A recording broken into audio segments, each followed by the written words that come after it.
নমস্কাৰ আৰু স্বাগতম জনাইছোঁ সকলোকে মোৰ ইউটিউব চেনেল অসমীয়া জ্ঞানলৈ। আৰু মই আজি আপোনালোকলৈ লৈ আহিছোঁ মাদাৰ টেৰেছাৰ 10টা অমৃতবাণী। গতিকে দেৰি নকৰি আহকচোন ভিডিঅ'টো চাওঁ। মাদাৰ টেৰেছাই কৈছিলে যে তুমি যদি নিস্বাৰ্থভাৱে কিবা ভাল কাম কৰি আছা, মানুহে তেতিয়াও তোমাৰ কামত স্বাৰ্থৰ গোন্ধ পাব। তথাপিও ভাল কাম কৰিবলৈ নেৰিবা। তুমি যদি সফল হোৱা, বহুত মিছা বন্ধু আৰু সঁচা শত্ৰুৰ সন্মুখীন হ'বা। তথাপিও সফলতাৰ জখলাৰে উঠি যাবলৈ নেৰিবা। তোমাৰ বহু বছৰৰ সাধনাৰ অন্তত গঢ়ি উঠা এটা কাম বা প্ৰতিষ্ঠা খন্তেকতে তছনছ হ'ব পাৰে। তথাপিও গঢ়াৰ সাধনা নেৰিবা।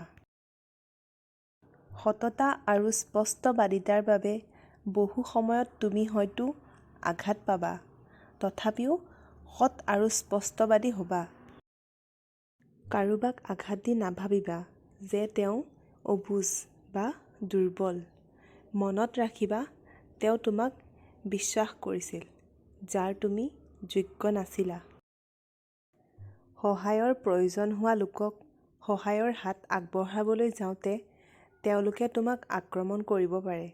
তথাপিও তুমি তেওঁলোকক সহায় কৰিবা। মই অকলে পৃথিৱীখন সলাব নোৱাৰোঁ, কিন্তু এটা শিলগুটি দলিয়াই মই পানীত বহুতো তৰংগৰ সৃষ্টি কৰিব পাৰোঁ।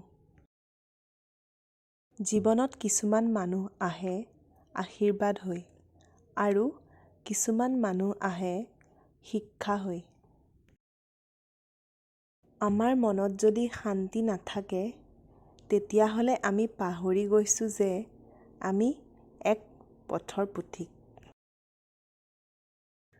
যদি তুমি দৃশ্যমান মানুহকে ভাল পাব নোৱাৰা, তেন্তে অদৃশ্য ঈশ্বৰক কেনেকৈ ভাল পাবা?